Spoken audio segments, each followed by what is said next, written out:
진실탐사그룹 셜록 이명선 기자와 함께 뉴스 쟁점들 살펴보겠습니다. 어서 오십시오. 네, 셜록 이명선입니다. 본격적으로 시작하기에 앞서서 이게 좋은 소식인지 나쁜 소식인지를 모르겠는데 이명선 기자가 잃어버린 안경을 찾았다고요? 저도 왜 그러는 걸까요, 도대체? 청소를 하도 안 했어가지고 어제 오랜만에 했더니 역시 침대 오른쪽에 거기서 발견됐습니다. 본의 아니게 이제 안경이 두 개가 되거든요. 네, 왔다 갔다 할 것 같아요. 네, 좋습니다. 아무튼 안경을 찾은 것은 축하드리고요. 엄한데 또 돈을 쓴 부분은 좀 약간 안타깝다는 생각도 듭니다. 자, 오늘도 뉴스가 많습니다. 첫 번째 뉴스부터 살펴볼까요? 성관계 영상을 불법 촬영하고 유포한 혐의를 받고 있는 가수 정준영 씨가 구속됐습니다. 법원은 범죄 사실이 상당 부분 소명되고 증거인멸의 우려가 있다며 영장을 발부했습니다. 저는 용서받을 수 없는 범죄를 저질렀습니다. 저에 대한 모든 혐의를 인정합니다. 자, 마지막에 정준영 씨 목소리가 들렸죠. 저는 용서받을 수 없는 범죄를 저질렀습니다. 저에 대한 모든 혐의를 인정합니다. 본인이 들고 나온 입장문을 읽어내려갔어요. 그리고 뉴스에 많이 나왔습니다만 구속영장이 발부가 됐고 이 사건 관련해서 첫 번째 구속된 연예인이 됐습니다. 맞습니다. 입장문을 밝혔는데요. 들으셨겠지만 죄송하다, 용서받을 수 없는 범죄를 저질렀다, 그렇게 얘기를 하면서 혐의에 대해서 다투지 않고 법원에서 내려주는 판단에 따르겠다고 했습니다.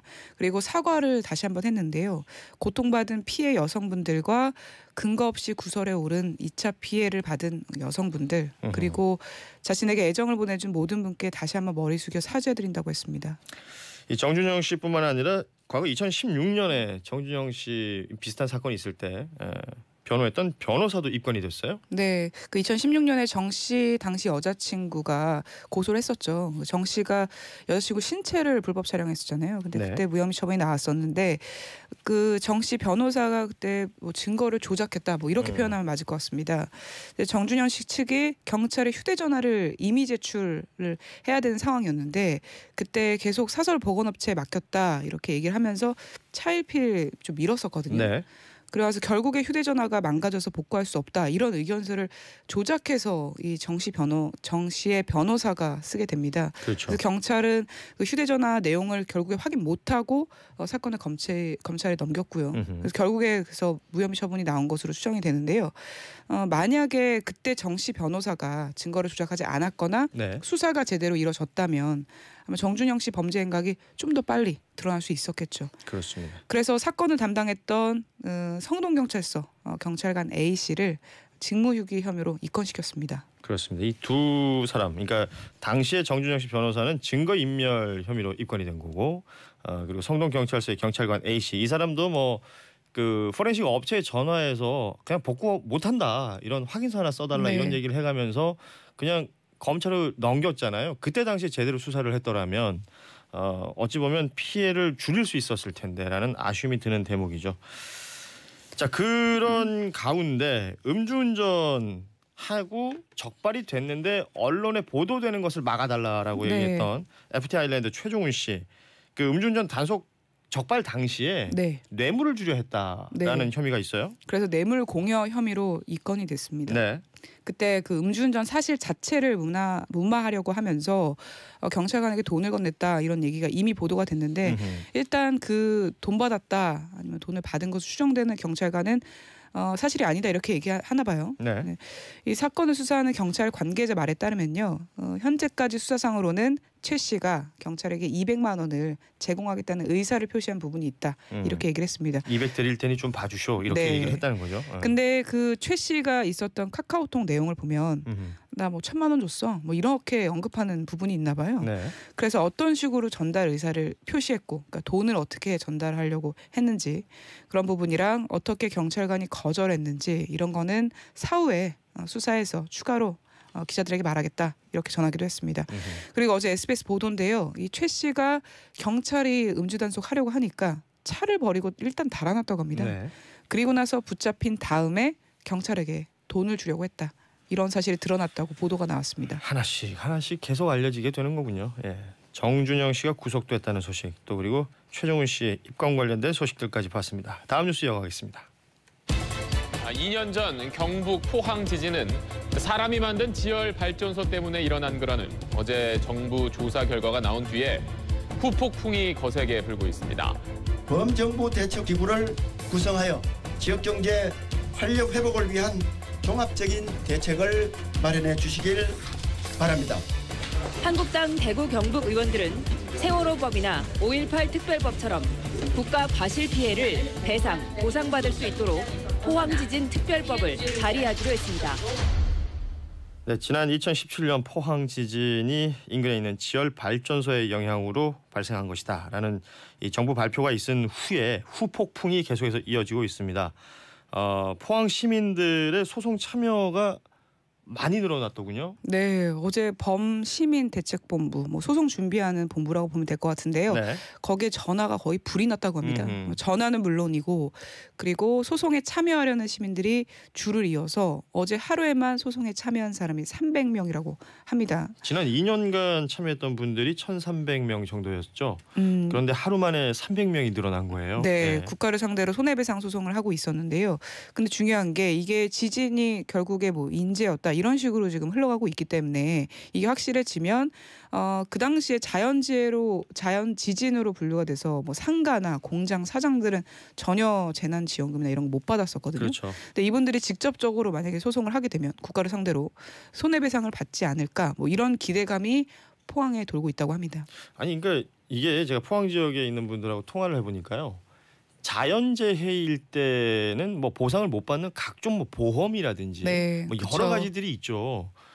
그런데 이게 만약에 누군가의 잘못으로 벌어진 일이라면 그 사람한테 청구할 수 있는 부분이거든요. 맞습니다. 그러니까 이런 것들을 지금 그 상대를 국가로 하고 있다는 겁니다. 네. 근데 점점 그런 정황들이 지금 포착이 되고 있죠. 그렇죠. 조금 전 뉴스컷에서도 들으셨습니다만 포항시장 이강덕 시장도 목소리를 냈는데 포항 지역의 재건을 위한 특별법을 만들어야 한다. 이런 내용을 얘기했어요. 네, 현행법으로는 제대로 된 보상이 어렵다는 겁니다. 그러니까 지진으로 자꾸 사람들이 떠나고 들어온 사람도 없고 도시 브랜드가 손상되고 기업 투자 심리가 위축됐다. 그리고 관광객도 안 온다 이러면서 막대한 심리적 경제적 피해를 봤다면서 특별법을 만들어낸다고 했는데요. 네. 특별법을 제정해서 범정부 대책기구를 구성해서 종합적인 대책을 마련해달라 이렇게 중앙정부에 요청한 겁니다. 그러니까 포항이라는 도시 이미지가 사실 가장 대표적인 게 포스코 그리고 해병 1사단 그리고 과메기 이런 것 등이었는데 지진이라는 단어가 그 제일 위쪽에 올라가 버렸거든요. 네. 이런 것들은 포항 시민들 입장에서는 굉장히 속상한 일이잖아요. 그렇죠. 여기에 대해서 대책이 필요하다라는 그 목소리인 것이고요. 자, 여기 또 중요한 거 있어요. 그러니까 지진을 유발시킨 경험이 있는 기술자가 네. 이번 포항 그 지열 발전소 만들 때 자문위원이었다. 네. 이런 지적을 또 KBS가 했군요. 맞습니다. KBS 보도인데 그 스위스 바젤 발전소라고 있었습니다. 네. 2006년에 여기서 시추를 했었는데요. 그리고 나서 지진이 난 거예요. 포항처럼. 포항 사례를 얘기하면서 계속 나오는 그 지열 발전소 스위스 바젤에 있었던 지열 발전소 얘기죠. 네. 그리고 3년 뒤에 이제 폐쇄를 했다고 하는데 그때 기술자 2명 마커스 헤링이랑 로이 베리어라는 두 사람이 포항 지열 발전소 사업 계획서에 등장한다고 합니다. 그때 실제로 해외 자문 명목으로 예산 2억 2천만 원 책정하기로 했었거든요. 네. 근데 이 두 사람이 어쨌든 만약에 포항에 실제로 자문을 했고 그랬다면 지진으로 무리를 일으킨 기술이 간접적으로 우리나라에 들어왔다는 얘기입니다. KBS의 지적이었고 또 하나 어제 JTBC에서는 그러니까 2011년도에 이 사업이 시작이 된단 말이에요. 네. 그러니까 당시에는 이제 MB 그러니까 이명박 전 대통령 그러니까 이명박 정부 시절인데 그때 당시에 그 산업은행에서 이거 기술적으로 부족하다라고 네. 지적을 하면서 금융 지원이 불가하다 이런 결론을 내렸다라는 보도를 했어요. 맞습니다. 그때 2011년 4월에 작성된 보고서를 이제 단독으로 확보해서 보도를 한 건데요. 산업은행이 이거를 좀 보면서 느낀 게 정밀한 모니터링 기술이 요구된다면서 일단은 지원이 불가능하다 이렇게 결론을 내려요. 네. 근데 그리고 나서 2달 뒤에 이명박 당시 대통령이 주재한 회의가 열립니다. 네. 근데 여기에 포항 지열발전소 업체 사장, 대표, 넥스지오 대표가 참석을 하게 되는데요. 거기서 이제 금융 조달이 필요하다 이렇게 지원을 호소하니까 박재환 당시 기재부 장관은 말렸습니다. 제도적 보완이 검토돼야 된다 이렇게 얘기를 하지만 이명박 대통령 생각이 달랐던 거죠.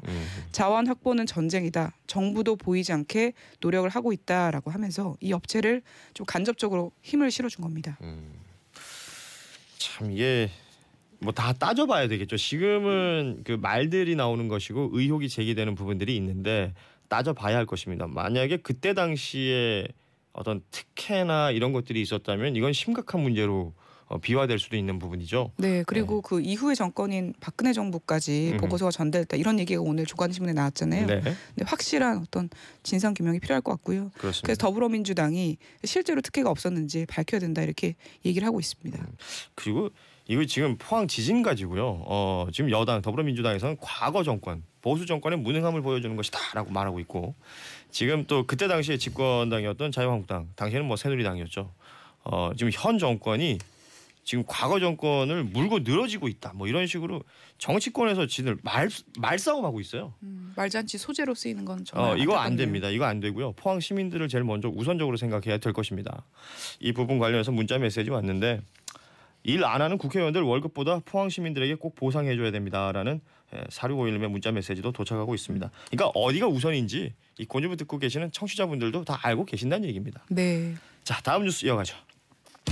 문재인 대통령이 미세먼지 대책 마련을 위한 범국가기구 출범을 앞두고 위원장직을 맡기로 한 반기문 전 유엔 사무총장을 만났습니다. 미세먼지 문제를 정치적 이해득실에 따라 접근해서는 절대로 안 될 것입니다. 정치 문제가 되는 순간 이번 범국가기구 출범을 통한 해결 노력은 실패하게 될 것입니다. 자, 반기문 전 유엔 사무총장의 목소리를 들었습니다. 미세먼지 관련해서 범국가적 기구의 장을 맡게 됐죠. 네. 오랜만에 모습을 보였죠.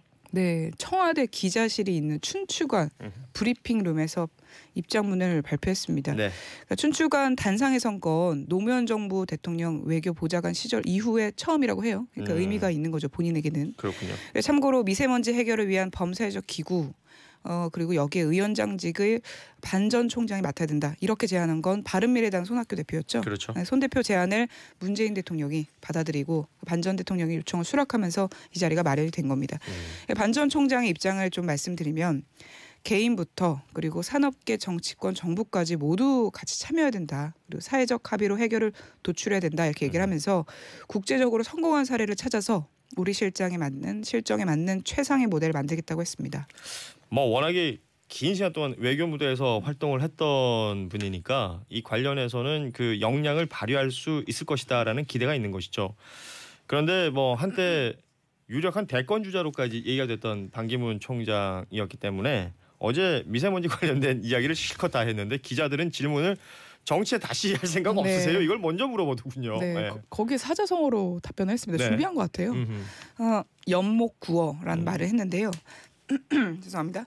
나무에서 물고기를 찾는다라는 뜻입니다. 네. 그러니까 자기가 반기문 재단이 최근에 만들어졌는데 여기 정관에 보면 일체의 정치 활동을 금지한다 이런 내용이 써 있다고 하는데요.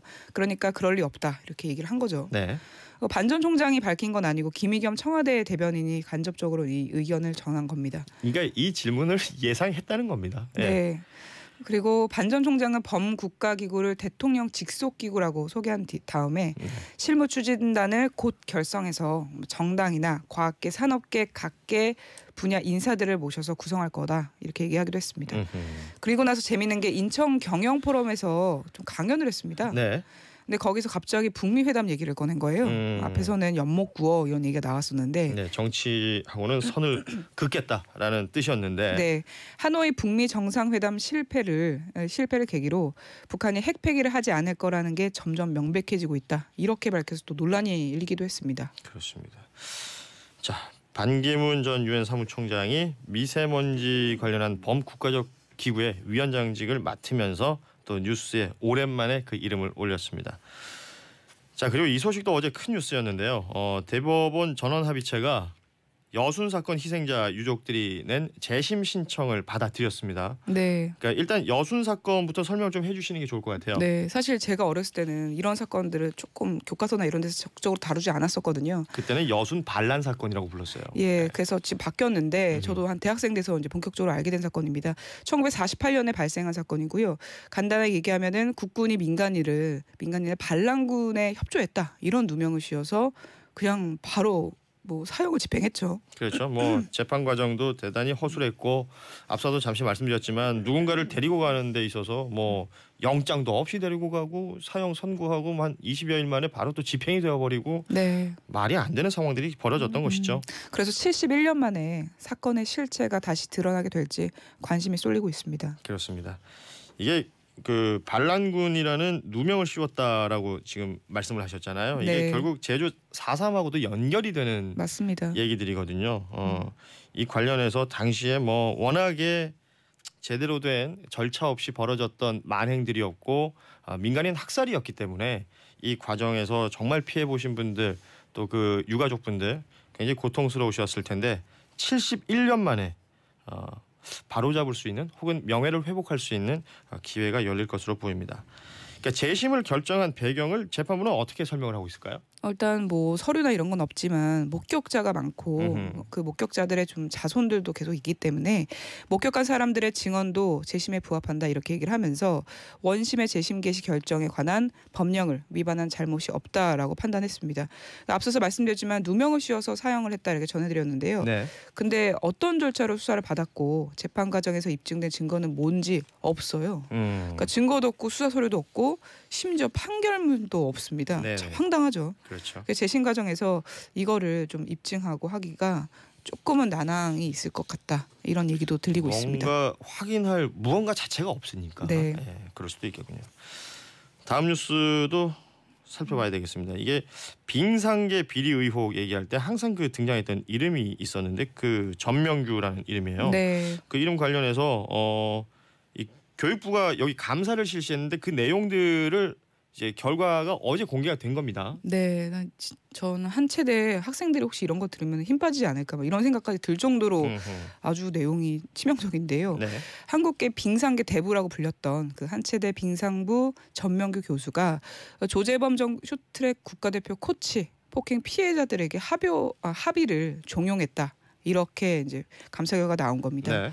그리고 문체부 감사에 응하지 않을 것을 강요하기도 했다고 합니다. 가족들까지 만나서. 네. 그리고 더불어서 밝혀진 내용은 그 빙상부 학생이 협찬받은 훈련용 사이클 2대를 자기가 가로채기도 했고요.